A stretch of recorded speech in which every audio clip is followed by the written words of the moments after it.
Hi everybody, this is Josh or Sinnisj Insulator. I know typically I do attic installation videos, but I just wanted to show you today. This is pool closing season, and so this is all the kit that I'm going to use to close my in-ground pool.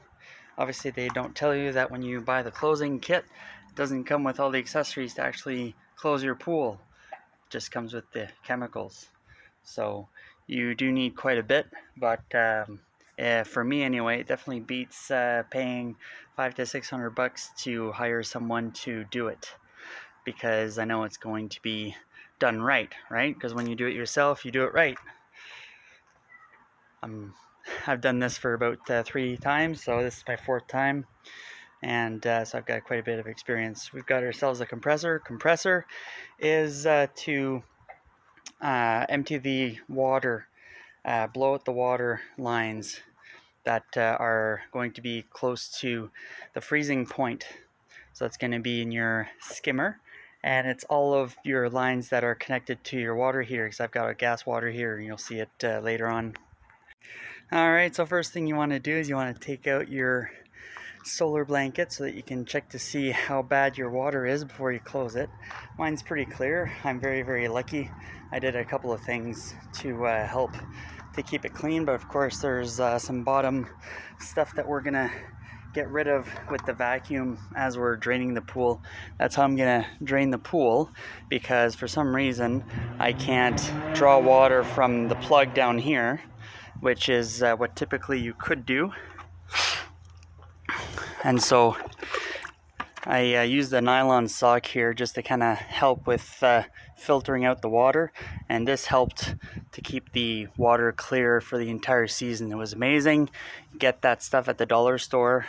Best purchase I've ever made. And so you see there's 2 plugs here.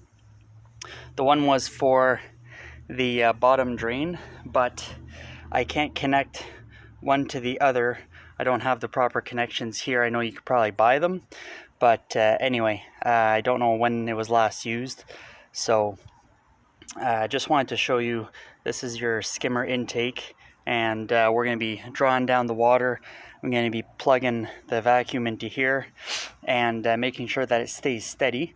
As long as there's water inside of this skimmer, then the vacuum won't draw out air, and you'll see the process. We're going to be taking out the plugs here and over there, sorry, the jets here, and there's a third one over on this side of the pool.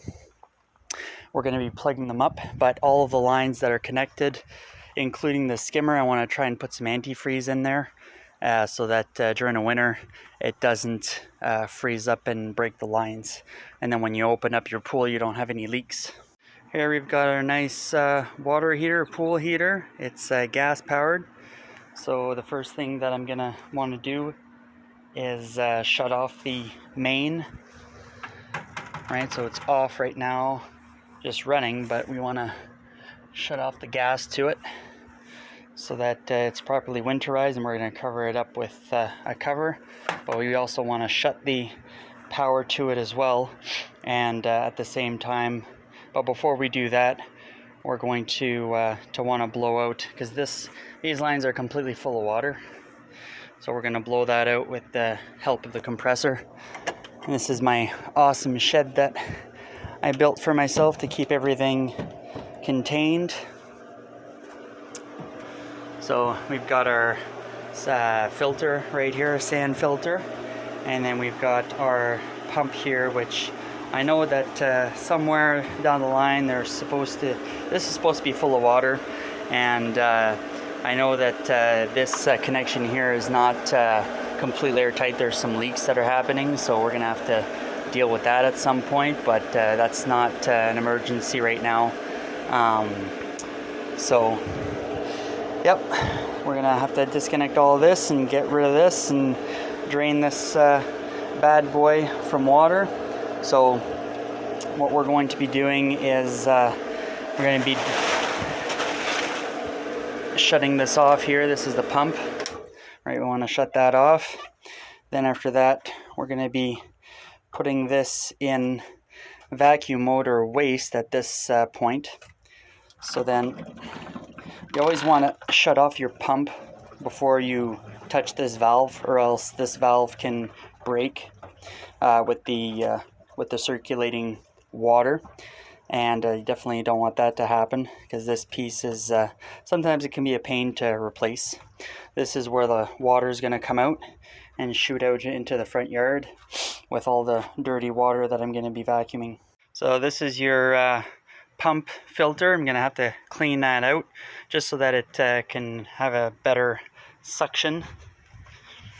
And what I'm actually going to do is, watch out for these dog poops here.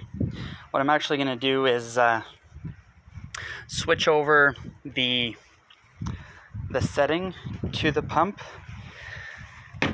so that I've got a better,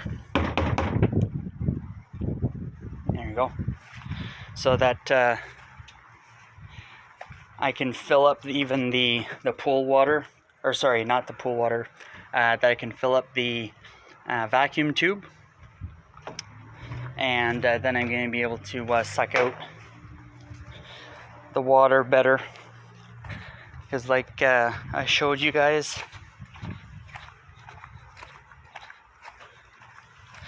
so I want this this to be full, so we're going to throw this in the water, and I'll show you that. Okay, so what I just did is that I cleaned the surface of the pool there with the net, right? You want to always keep that pool nice and clean. And now I'm going to be filling up the vacuum and getting that going so that I can clean the bottom of the pool. Alright, the next thing is that I cleaned up the dog turds. You don't want any mines while you're basically doing the running back and forth between the filter, the pump, and your pool. That's definitely not a good thing. So we'll put this filter back into the pump, and then we'll get it going. Okay, we got the setting back on filter. I mean, you could even do recirculate if you really wanted to. And then we've got the cap back on, and we're going to be turning our pump back on. I put this down for an extra fail-safe, just in case something decides to break over here, because the electrical panel is right here. And this is also my electrical panel for my furnace inside of my house, as well as my air conditioner. So that's never a good thing if that's decides to explode for some reason, because these connections are always under pressure. So what I'm going to be doing here to fill this hose up is I'm going to use the jet. And so you just stick the hose right in here. And after that you wait for this to bubble. There you go. So then you know that the hose is full. You need to have the hose full in order to connect it to the skimmer.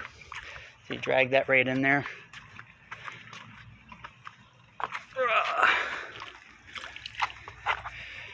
Okay, so then hopefully it'll work. Take this in here. There you go. So now you got suction. So now what's happening is that it's drawing the water from down there instead of right at the skimmer. And so you could feel that there's a connection, and that it's there's a lot of suction. Yep. So now you have to think too that, so this is actually going to be taking it through the filter, but what I want to do now, because I know that this is working, is that well, it's not working very well. So the next thing that you want to do is you want to leave it like that. Sometimes what happens is that there's an air pocket somewhere, and as you can see here, it's not fully tight. Yeah, so there was an air pocket, and so it takes a little bit of time for the pump to generate back the water, fill the all the plumbing from the skimmer all the way down to the filter, or sorry, to the pump. Once you see that these jets come out, see, now you got some air that's going through, so now it's filling up the jets again. So I'm gonna do another trial here and fill the this hose once again. So back she goes. Sometimes you do have to just give it a couple of tries. And the pump is self, what do you call that? I guess it's a self-starter. So there you go, you just try to hold it for a little bit longer. Let all the air bubbles come out. And then after that you're ready to go for another try. Alright, let's hope she works this time.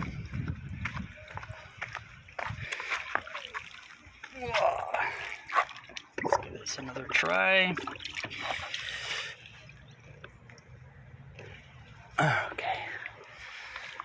So it should definitely have a good suction, and that is going to be your clue that that there's no air leaks anywhere. Right? So you can feel that there's some suction in your vacuum. That way that you know your entire plumbing is full of water. There's no air bubbles. Well, there's a couple there. So that's what I'm going to do to clean out the bottom of the pool. And at the same time, what I'll do is I'll use the vacuum to also empty the pool. And you'll see what I mean by that. Okay, so we're back at the pump. I've got to shut the pump off. And now we're going to put it to waste.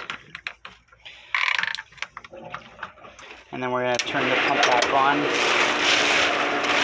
have to run over. This is always easier to do with two people, but you want to make sure that's properly connected, because or else what's happening right now is that it's going to drain the water out of the skimmer, and that's never a good thing. So right now it's drawing the water out of the pool and out the front. There you go. So just like so, right? Now it's emptying the water out of the pool. So now what I'm doing is I'm killing two birds with one stone, is that I'm vacuuming the bottom, but at the same time I'm also draining the pool so that it goes below the skimmer, because that's what you want your water to be below the skimmer and below your jets, so that you can obviously empty out the plumbing lines and blow them out. So once the water is low enough, then I'll be able to blow out the lines properly. I got my weight all the way over there, so that put some weight on the hose, because what will happen is that the water will be under the skimmer, but then it's also going to try to force that line to disconnect at the skimmer, and then the skimmer is gonna be empty, and then you don't want that. All right, you want your skimmer to be the last thing that you empty, and so that'll be with a little bucket that you do that. So you want your water right now. I want my water level to be under my jets, and then I'll blow out the lines with the compressor. Okay, so I'll tell you right now that emptying the water all the way down past the skimmer line is the longest process of emptying your pool, but the vacuum does definitely a great job. So what I've done is I've actually used different weights so that the vacuum hose stays put and stays in that connection. The other thing I'll do is I'm going to disconnect the hose and then put it in there as a fail-safe, because you always want to have some water there so that there's suction, and the pump that I'm using to empty the pool, which is my pool pump, doesn't get full of air. So that's what I've used, and I've also used a small little weight to basically put the hose a little bit higher, so it doesn't have it doesn't have a lot of pull. So hopefully 10 pounds is gonna hold it. This is the first time that I've done that. I usually put some bricks, but I don't want to damage anything, so I think that these sand-filled weights are gonna do a better job. So as you're waiting for the skimmer to go down, what you can do is you can remove the caps off of your jets, as I've done here. So I've got the 3 caps, and then you can also remove your ladder so you've got better space. Next thing I'm going to do is I'm just going to get rid of the surface crumbs that are on there with the help of this net until the skimmer gets below, and then we can start shooting the water out of the plumbing lines. Just did a quick little check there, make sure everything's good. So your pressure should read 0, which is good. So then this still works. You know, this is going to be full of water there, and then as you can see there, it's just pumping the water right out. And there's my dog. So the water level is almost below the skimmer there. You can see the difference in the liner color. And so we're still waiting for it to go below these jets, and then we'll be able to, like I said, you know, blow out the lines with this compressor. So I'm gonna go and get this compressor connected. Yeah, I'm definitely a big fan of this because it definitely seems to be holding that vacuum line really nicely in place, and it doesn't wreck the plastic around here. So that's I'm gonna do this for the rest of the years that I've got to close the pool. Okay, so now we're almost below these jets. One thing that that I always wanted to make sure is the water level doesn't go too much below, and so I'm gonna just shoot a little bit more water in there just in case, because that's why I got this fail-safe hose. What's nice too is that the water will come out just by gravity down here, and so hopefully we won't have to shoot out too much water when we're blowing out these jet lines. Okay, so the water line is below these jets here, and now I've got my compressor going, and so we're going to be in business. We're going to hook up the compressor bit into the plumbing line, but we're just going to wait for the water to go down just a little bit more, just a little bit below the jets there. I like to go at least like 6 inches below that, so that when you've got rain in the fall, then it doesn't fill up the water all the way up, and then your lines are now potentially exposed to the frost line, or directly in contact with the ice once it gets to winter. So I like to bring the water level down just a little bit more. Okay, so I shut the pump off, and so we're pretty much where I want to be. And so now we're going to be able to empty those jets. Now I've got a cap here. So the idea here is that we're going to be screwing in these caps at every single jet line, let the pressure build up, and then after that unscrew these one by one. I'm going to be starting out with the closest ones. So I'm going to start out with this one and this one, and then after that I'm going to jet out that one here. But of course you're still going to have to do some rotation. Once we're done all of that and shooting out all of the water as much as you can until there's very little left, I've got this little guy here. Screw that in to each of the jets. Then after that we're going to be pouring in some defreezing agent or antifreeze so that it protects the plumbing lines during the winter. And then once we fill that up, then we're going to put the caps back on so that the antifreeze stays right in there, and it protects the lines for a good couple inches, or well, you can fill them up completely if you want to, but I've seen it where, well, I've done it where I haven't completely filled all the lines. There's not much point to it just because it's not full of water, right? And then after that you're gonna fill up the skimmer with antifreeze as well, and then we're gonna bring in, we've got our closing kit over there, and we're gonna be screwing in where that vacuum was plugged in. We're gonna get one of these so that there's any ice buildup that comes in there, this is gonna provide a little bit of play. And then we've got our tarp here, And we've also got these water bags that we're gonna fill with water and put around the perimeter so that it holds the tarp down. Alrighty, so that's basically how I emptied the pool there with the vacuum.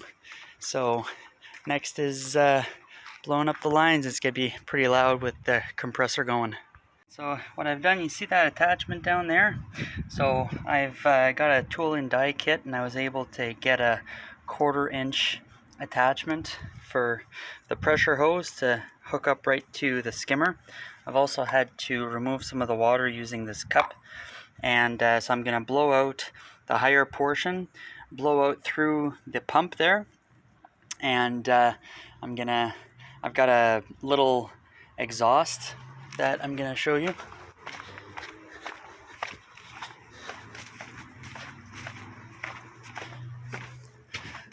So I had some leftover hose, and I've got another connection over here, same thing.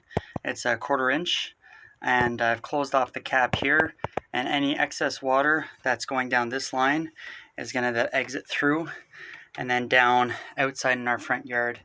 And of course the filter's just emptying right now. I've got the setting on recirculate so that the air doesn't actually go through the filter, and it just goes right out here and starts emptying the hose right here that's connected into the heater as well.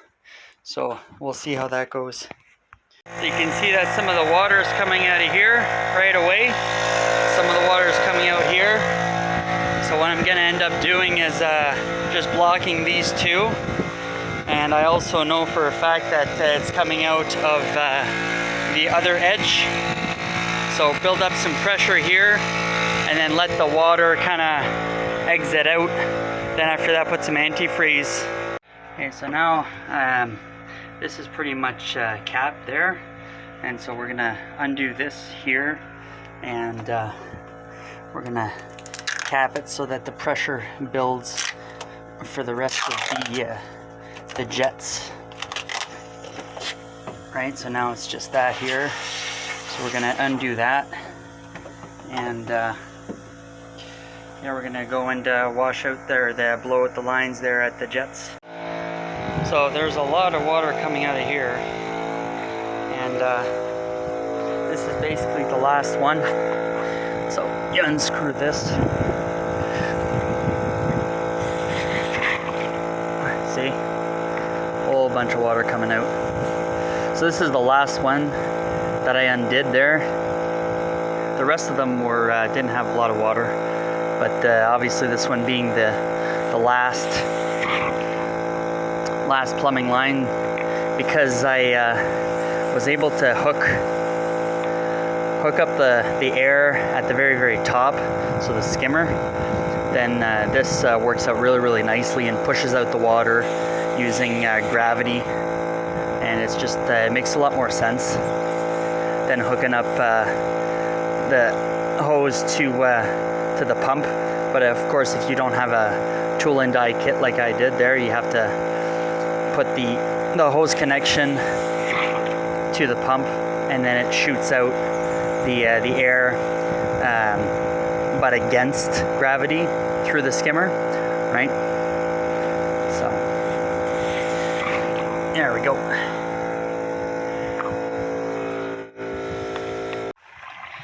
So as you can see here, the water's obviously coming through, and we're going to unscrew that. Some water's going to come in, but that's okay, and we're going to put a lot of antifreeze in here, and then it's going to mix in with the water, and so that should be enough to keep it from freezing. Alright, so I did a little bit of a mistake there. So if I was to redo this is an awesome piece there, but I would put this in one of the jets maybe, because the skimmer is actually what's the lowest in my pool, and probably in most people's pools, just because then the pump doesn't work as hard. And but anyway, this still worked out really well, and I was able to shoot out all of the water that was coming out of all of the jets, and also through my pump. So I'm gonna put some antifreeze in here. There you have it. So for the skimmer there, I put this plug, like I said, and I put about half of this container. Okay, so all of the jets are filled with antifreeze and closed because of my awesome tube here. Now to the pump.